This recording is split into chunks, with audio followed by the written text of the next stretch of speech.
I went to see Peppermint starring Jennifer Garner, and I'll have your non-spoiler review right after this.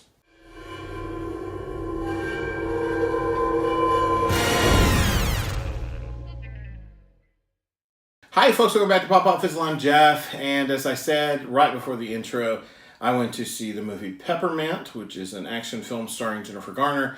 Went to see that actually 2 days ago, and I'm just now getting around to filming my review. It's already had its opening weekend. I know nobody's going to be in a rush to go out and see it this weekend, but it is still out in theaters, so I wanted to do my review, give you my thoughts on that. Bear in mind, of course, I'm not a critic. I don't watch movies and try to pick apart every detail of them the way that some critics do. I don't have that sort of eye. I've never been to film school or anything like that. I'm just giving you my opinion based on my experience as a viewer. So take it for what it's worth, which is basically nothing. Yeah, I did go and see Peppermint. The reason that I was kind of curious about this movie right off the bat was that it's been a while since Jennifer Garner has had a role like this, an action-oriented role. It's been a while, and I was a fan of her on the TV series Alias. I loved her playing Sydney Bristow on that show, and I thought that it was a unique opportunity for her in those early days, and she killed it. And then coming over, having spent the last few years being in shows here or there, in movies, but not having this sort of action role, it was nice to see her return to this. So I was definitely curious to see this film. After seeing the trailer, I knew it was something I wanted to see. And then I ended up having to go see it myself. Normally Heidi would go with me, and normally we would be doing this review together. But her work schedule is such that sometimes I have to go and see movies on my own in order to get reviews up for you. This was the case with Peppermint. So as you probably know, if you've seen the trailer, this is a revenge story. It's the story of her character in the film, Jennifer Garner's character in the film, stumbling over my words, loses her husband and her daughter.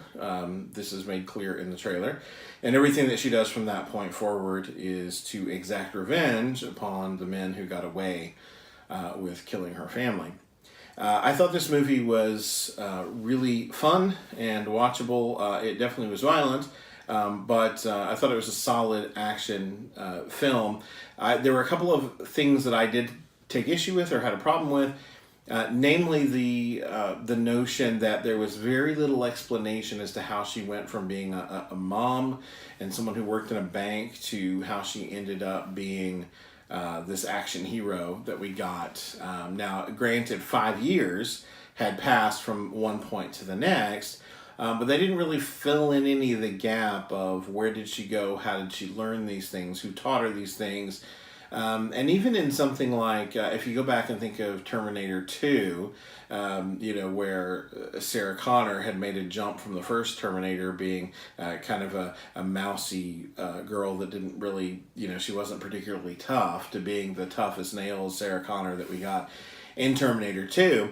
We didn't see what transpired across those years, but they did give us some clues, and they dropped some dialogue that kind of filled in some of those gaps, that she had gone and she had run with certain people that had taught her certain things. She had lived pretty rough and had gone from place to place to learn the skills that she needed. We can assume that this character in Peppermint did those things, but it's never cleared up for us. They don't really spell it out.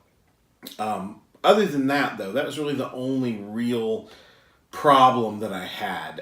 There were probably some iffy things about the police procedure and FBI procedure and that sort of thing in the movie, but I'm not an expert on those things, so I may have gotten a couple of red flags about either an inconsistency or not thinking it really works that way, but it wasn't enough to pull me out of the movie.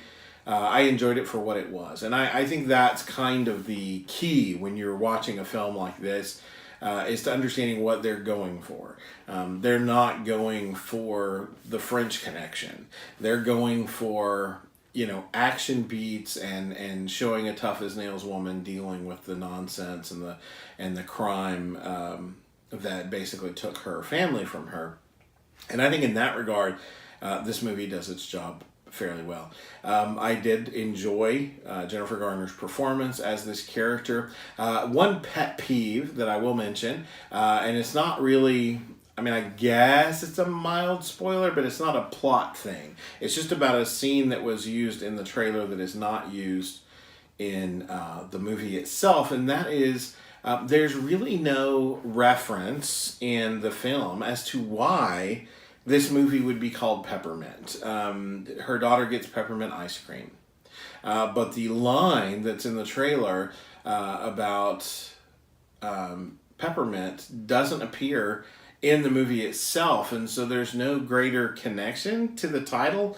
That was a little off-putting to me. I like to understand why a film is called a certain thing. You don't have to spell it out for me, but at least make it more clear than the girl got peppermint ice cream. I don't think that that's a reason to title a movie. But anyway, that was just me, again, and really one of the few pet peeves that I had about this thing.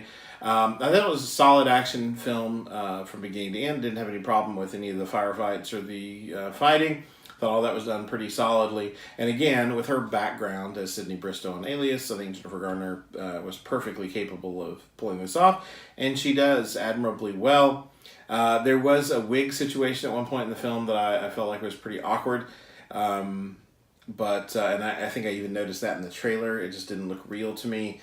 But again, these are mild things. These are pet peeves. So if you like action films, I would say you would probably like this film. Now, how we rate things on this channel, because we're pop fizzle, is if a movie fizzles for us, that means don't bother seeing it. If it's a pop, it means definitely check it out, but you don't need to spend the big ticket, big money on tickets. Just see it on streaming when you can. Or if it's a double pop, that means see it on the big screen as soon as you can. Grab a bucket of corn and a giant soda and enjoy. For me, I think mileage will vary a little bit. For me, this is a pop. It's a solid film. It's nothing I feel like I needed to see on the big screen, but I did enjoy my time in the theater. And had a good time with the character and with the notion. I never like to see children die on screen. That's a devastating thing for me to think about, even as, especially as a dad. Devastating thing to think about anyway. But that part of it, I know it sets up the greater plot, but that was a little hard to deal with early on. I knew it was coming, dreaded it the whole time. But once it was over, we got into the action aspect of the film, and for me, the film solidified there. So I don't think you need to see it on the big screen, but I do recommend seeing it on streaming, Redbox, whatever. Not a sponsor, but yeah, I definitely would recommend it in that case. Now, if you're a huge action fan or a huge Jennifer Garner fan, then it might be worth it for you. It might be a double pop situation for you. You have to make that call for yourself. For me, it's just a solidly entertaining film.